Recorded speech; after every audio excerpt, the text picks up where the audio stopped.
Welcome back to another one. In this one, I'm going to be talking about three foul rule. If you're not sure about what the three foul rule is, basically you foul 3 times consecutively, you lose the frame.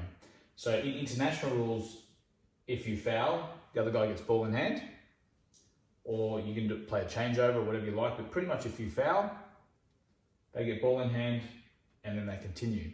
Now, when we talk about snookers and stuff like that, with the international rules, there's been a lot of talk, maybe controversy or whatever you want to call it, about did they play a legal shot and stuff like that. At the end of the day, if they play a shot, no matter how bad it is, as long as they play a shot, more than likely it's okay. But I thought of a way, maybe if they introduced the 3 foul rule, like they do in 9-ball, if you just foul 3 times or put your opponent in, or make them play 3 fouls, you instantly win. But I did come up with a bit of a flaw with that idea. So I have been speaking to a lot of people about it. I thought it was actually a good rule. So let's just say we're playing international rules, but now if we're in a snooker, or even if we're not in a snooker, we can still foul in a way. Even intentionally we can foul. So that way there's no arguments about, oh, you know, was it deliberate or was it this or was it that, or did you have a genuine attempt? Pretty much, let's just change the rules. So you can foul, but the thing is, if you foul 3 times in a row, you lose. So let's just say I break, or the opponent breaks, goes in off, now I have ball in hand. Here's what the problem is, I think, and the reason why I don't think now the 3 foul rule should be introduced, because it could actually bring, I think, negative play. And here's what I mean by that.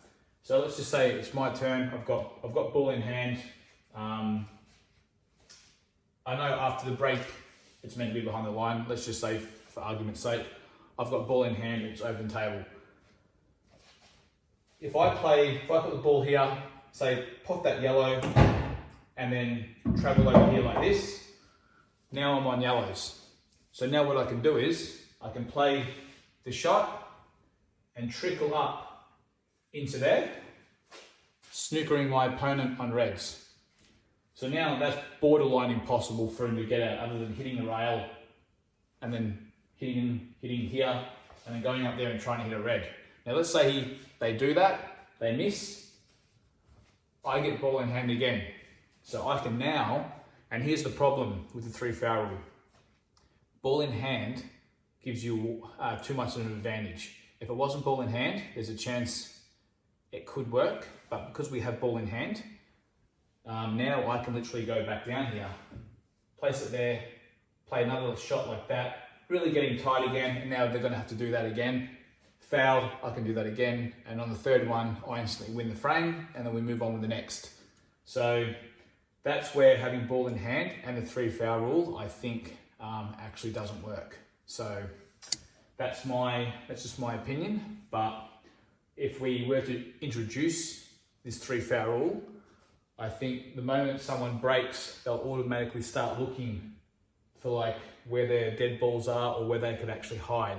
And the thing is, straight away, as soon as you get ball in hand, I don't think people are going to now start trying to run a rack or trying to win the game pool. They're just going to try and find like little clusters somewhere and really tie you up. So pretty much having balls on rails or something like this, or having a cluster like this, you know, they could really tie you up by playing a shot in there like that, and now you're just stuffed. So, okay, here's a quick example. Opponent's broken the balls, I'm now at the table. I'm now not looking at, oh, should I try and pot out or play safe? I'm now looking at if I can actually try and get my opponent to foul 3 times. So looking at the table here, I've got a nice little cluster up here, but you'd look at the table and go, oh, that's not good, you wouldn't try and pot out. But in this case, I think having a 3 foul rule in effect starts promoting negative pull. So now I would actually now play this, try and get up here, something like this.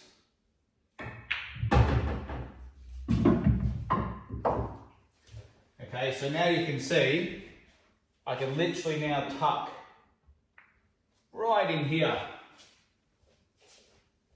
And now your opponent is going to try and get out. Let's just say they miss it once, All right, they miss it once. I now get ball in hand. So now I've done all the hard work. So now I get ball in hand. So I can automatically go up here and put it right back here again. Do this, all right, hit the cushion. Now they have to have another crack at it, you know.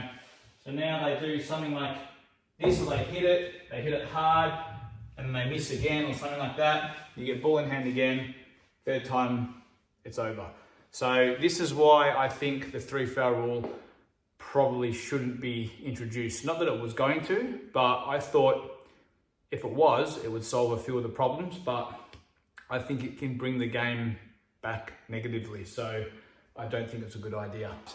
So what would you do here in this situation if it was me, thinking about if this was a 3 foul rule and this was the situation I was left in? I know that if I try and come out of that and miss, now they're going to put me back there, maybe even tighter in there.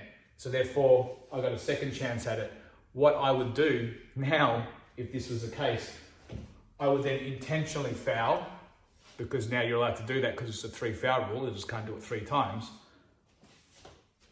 I would, in a way, come off the cushion and hit these away. And then now my opponent gets ball in hand, okay? And now they can do it here, like that, and put me there, but I have a better chance now of getting out of it, and I've got 2 more goes at it.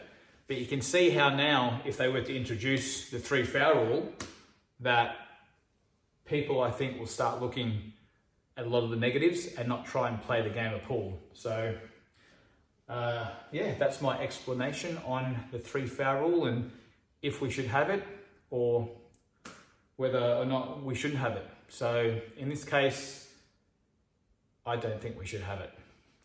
Tell me what you guys think. Let me know in the comments.